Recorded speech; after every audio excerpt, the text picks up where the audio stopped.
यह कहानी है एक लड़की की जो बॉलीवुड में हीरोइन बनने का सपना लेकर सपनों की नगरी मुंबई आती है। एक ऑडिशन के दौरान यहां उसकी मुलाकात फिल्मी दुनिया में काम दिलाने वाले एक व्यक्ति से होती है। यहां इन दोनों की दोस्ती होती है और फिर धीरे धीरे यह दोनों एक दूसरे के प्यार में पड़ जाते हैं। आप सोच रहे होंगे कि आपको हम शायद किसी बॉलीवुड फिल्म की कहानी बता रहे हैं, लेकिन दोस्तों यह कहानी नहीं बल्कि हकीकत है।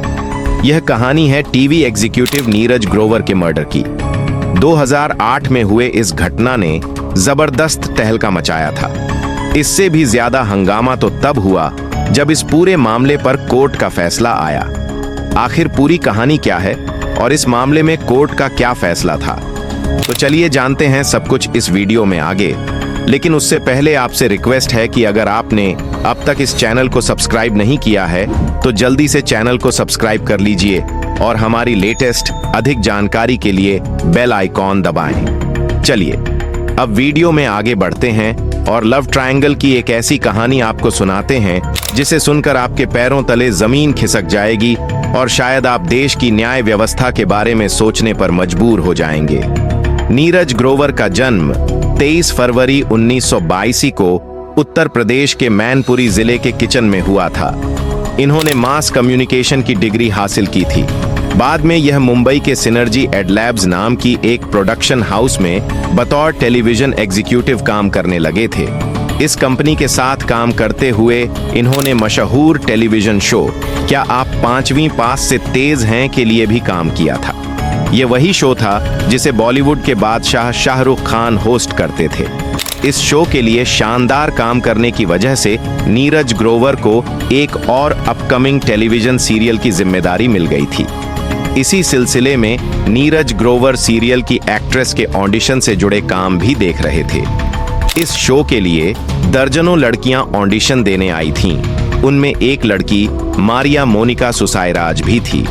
Maria Monica Susairaj already Kannada film industry में काम कर रही थी और बतौर एक्ट्रेस कन्नड़ भाषा में बनी इनकी कुछ फिल्में काफी हिट भी हुई थीं। कन्नड़ फिल्म इंडस्ट्री में काम करने के बाद इन्हें अच्छा खासा मिल रहा था।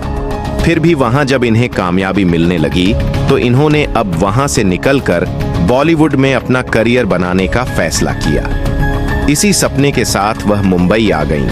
यहां आकर उन्हें उम्मीद के मुताबिक कामयाबी नहीं मिली तो उन्होंने एक छोटे पर्दे यानी टेलीविजन सीरियल से शुरुआत करने का फैसला किया और इसी सिलसिले में वह इस अपकमिंग टेलीविजन सीरियल में एक रोल के लिए ऑडिशन देने गईं, जिसका काम नीरज ग्रोवर संभाल रहे थे। इस परीक्षण के सिलसिले में पहली बार नीरज ग्रोवर और मारिया सुसायराज की मुलाकात हुई। पहली ही मुलाकात में मारिया का चेहरा सीधे नीरज ग्रोवर के दिल में बस गया और वह मन ही मन मारिया को पसंद करने लगे। क्योंकि ऑडिशन की जिम्मेदारी नीरज ग्रोवर ही संभाल रहे थे, इसलिए उन्हें मारिया का नंबर हासिल करने में कोई समस्या नहीं हुई और फिर वह काम के सिलसिले में फोन पर आपस में बात करने लगे। बातचीत के दौरान ही धीरे धीरे नीरज ग्रोवर और मारिया की नजदीकियां भी बढ़ने लगीं। मारिया शायद नीरज से इसलिए बात कर रही थी क्योंकि मुंबई में नीरज के अलावा उसका कोई जानने वाला नहीं था और नीरज ही था जो बॉलीवुड में काम करने के लिए उसके सपनों को पूरा करने में उसकी मदद कर सकता था। कुछ दिनों तक तो नीरज ग्रोवर इस बात से अनजान थे कि मारिया का कोई बॉयफ्रेंड है, लेकिन जब दोनों की दोस्ती कुछ आगे बढ़ी तो मारिया ने नीरज को बताया कि उसका एक बॉयफ्रेंड है जिसका नाम लेफ्टिनेंट जेरोम मैथ्यू है। जेरोम मैथ्यू कोई साधारण आदमी नहीं थे, बल्कि इंडियन नेवी में लेफ्टिनेंट रैंक के अफसर थे और तब उनकी पोस्टिंग चीन में थी। मारिया और जेरोम मैथ्यू की 2 महीने बाद एंगेजमेंट भी होनी तय थी। अब क्योंकि मारिया फोन पर रात रात भर नीरज से बात करती थी, इससे जेरोम मैथ्यू को प्रॉब्लम होने लगी थी और वह मारिया पर शक भी करने लगा था। लेकिन मारिया हमेशा से यह कहकर टाल देती थी कि वह काम के सिलसिले में बात करती है। इस बात को लेकर मारिया और जेरोम मैथ्यू में कई बार नोकझोंक भी हुई और हमेशा जेरोम मैथ्यू और मारिया को नीरज से दूर रहने की सलाह देते थे। इधर मुंबई में मारिया को आए हुए कुछ महीने बीत गए थे। तब तक मारिया इधर उधर रहकर ही गुजारा कर रही थी। अब क्योंकि वह मुंबई में लंबे समय तक रुकना चाहती थी, इसलिए उसने नीरज की मदद से एक फ्लैट भी किराए पर ले लिया और एक नए घर में शिफ्ट होने की तैयारी करने लगी। इधर लगातार बात करने की वजह से नीरज और मारिया की काफी अच्छी दोस्ती हो गई थी। इसलिए जब मारिया अपने नए फ्लैट में शिफ्ट होने की प्लानिंग कर रही थी तो उसने नीरज से फोन करके कहा कि तुम मुझे नए घर में शिफ्ट होने में मेरी मदद करो। ये बात 6 मई 2008 की है। इस दिन मारिया अपने नए घर में शिफ्ट हो रही थी और मारिया के बुलाने पर नीरज ग्रोवर शिफ्ट होने में उसकी मदद करने नए घर पर गए थे। शिफ्टिंग का काम होते होते रात के 8:30 बज गए थे। इस बीच मारिया के फोन की घंटी बजी। मारिया मोनिका ने फोन उठाया तो दूसरी तरफ उसका बॉयफ्रेंड लेफ्टिनेंट जेरोम मैथ्यू था। इन दोनों में बातें होने लगीं। इसी बीच जेरोम मैथ्यू को फोन के बैकग्राउंड में किसी मर्द की आवाज सुनाई दी। जब जेरोम मैथ्यू को मारिया के घर में नीरज की मौजूदगी का पता चला तो वह मारिया पर चिल्लाने लगा। तुम्हारे जवाब दिया कि बस नीरज मेरी मदद करने आया है और वह थोड़ी देर में चला जाएगा। यह सुनने के बाद मैथ्यू ने भी कहा कि जल्द से जल्द सभी काम खत्म करो और जल्दी से नीरज को उसके घर भेज दो। जेरोम मैथ्यू की बात सुनने के बाद मारिया ने यह कहते हुए फोन रख दिया कि ठीक है, मैं बस काम खत्म होते ही नीरज को वापस भेज दूंगी। लेकिन यह बस कहने की बात थी, क्योंकि उस रात मारिया के कुछ और इरादे थे। काम खत्म होने के बावजूद नीरज रात में वहीं रुक जाता है। उधर मारिया सुसाइराज के बॉयफ्रेंड जेरोम मैथ्यू के दिल में कहीं ना कहीं यह बात बैठ जाती है कि शायद नीरज वापस नहीं गया है और वह रात में मारिया के साथ ही रुका है। इसलिए रात भर काफी बेचैन रहता है और सुबह होने से पहले सीधे केरल एयरपोर्ट पर चला जाता है और पहली फ्लाइट पकड़कर सीधे मुंबई आ जाता है। वहां पहुंचते ही जेरोम मैथ्यू और मारिया के घर का बल्ब जाता है। आवाज सुनकर मारिया दरवाजा खोल देती है।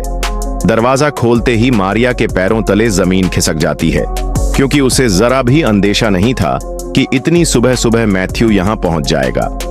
इधर दरवाजा खोलते ही मैथ्यू की नजर मारिया के ठीक पीछे खड़े नीरज ग्रोवर पर पड़ती है। नीरज ग्रोवर को देखते ही मैथ्यू का पारा काफी चढ़ जाता है और वह सीधे जाकर नीरज को पकड़ लेता है। एक बार मारिया जरूर मैथ्यू को समझाने की कोशिश करती है और वह नीरज तथा जेरोम मैथ्यू के दरमियान बीच बचाव करने में भी आ जाती है। लेकिन जब मैथ्यू का गुस्सा इतना बढ़ चुका था कि वह मारिया को भी धक्के देकर साइड कर देता है और नीरज को मारना शुरू कर देता है। जेरोम मैथ्यू और नीरज के बीच हाथापाई और गाली ग्लौज कुछ देर तक चलती रहती है। इसी बीच चारों मेट्रो की नजर पास ही किचन में मौजूद सब्जी काटने वाली धारदार चाकू पर पड़ती है। बिना एक पल गंवाए जेरोम मैथ्यू तेजी से उस चाकू की तरफ लपकता है और चाकू अपने हाथ में उठाकर सीधे नीरज ग्रोवर के पेट में मार देता है। नीरज ग्रोवर कुछ संभल पाता कि उससे पहले जेरोम मैथ्यू ने उसे एक और धारदार चाकू मारा और इस बार वह चाकू नीरज के शरीर के अंदर घुस जाता है। इस बार नीरज की हालत इतनी खराब हो चुकी थी कि वह गिरते पड़ते जमीन पर गिर जाता है। जेरोम मैथ्यू को भी इस बात का अंदेशा हो चुका था कि अब नीरज की मौत हो चुकी है। नीरज ग्रोवर की मौत के बाद जेरोम मैथ्यू और मारिया सुसाइराज के लिए अब समस्या यह थी कि वे शव को कहां और कैसे छिपाएं। पहले तो दोनों ने शव को मारिया के अपार्टमेंट में ही रखा और फिर उसके बाद एक योजना बनाई। उन्होंने शव को एक बेडशीट में लपेटा और उसे मारिया के फ्लैट से बाहर निकालने के लिए एक गाड़ी का इस्तेमाल किया। शव को एक गहरे जंगल में फेंकने के लिए दोनों ने रात के अंधेरे का फायदा उठाया। इसके बाद नीरज ग्रोवर का शव 7 मई 2008 को मुंबई के कांदिवली के पास एक जंगली इलाके में पाया गया। शव के साथ साथ पुलिस को कुछ सुराग मिले, जिससे यह साफ हो गया कि किसी ने उसे गंभीर रूप से घायल किया था। पुलिस ने इस मामले की जांच शुरू की और पहले तो मारिया और जेरोम मैथ्यू के बारे में जानकारी प्राप्त करने में सफल रही। जांच के दौरान पुलिस ने मारिया से पूछताछ की और उसे घटनाओं के बारे में सच बोलने की चेतावनी दी। अंत में मारिया ने सच्चाई कबूल की और बताया कि उसने नीरज को बचाने के बजाय जेरोम के साथ मिलकर उसे मार डाला था। दोनों ने नीरज के शरीर को ठिकाने लगाने के लिए जंगली इलाके में छिपा दिया था। पुलिस ने जेरोम मैथ्यू को गिरफ्तार किया और मारिया को भी हिरासत में लिया।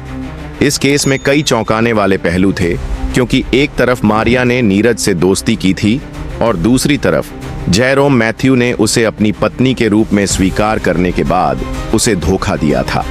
कोर्ट में यह मामला पूरी तरह से खुलकर सामने आया और दोनों को आरोपी माना गया। अंततः कोर्ट ने 2010 में मारिया सुसायराज को हत्या का दोषी पाया और उसे उम्र भर की सजा सुनाई। वहीं जेरोम मैथ्यू को भी हत्या के आरोप में दोषी ठहराया गया, लेकिन उसकी सजा को कुछ हल्के आधार पर कम किया गया। इस मर्डर केस ने न केवल बॉलीवुड इंडस्ट्री के अंदर और बाहर हलचल मचाई, बल्कि यह भी एक उदाहरण बन गया कि कैसे एक व्यक्तिगत संबंधों के कारण इंसान किस हद तक जा सकता है। इस पूरे मामले से यह भी सीखने को मिला कि कभी-कभी रिश्तों में सच्चाई और ईमानदारी की कमी घातक साबित हो सकती है। नीरज ग्रोवर की मौत ने यह भी दिखा दिया कि किसी भी वक्त किसी व्यक्ति का जीवन कैसे समाप्त हो सकता है अगर वह गलत लोगों के साथ घिरा हो। साथ ही इस मामले ने हमारे समाज में रिश्तों, विश्वास और भावनाओं के महत्व को भी उजागर किया।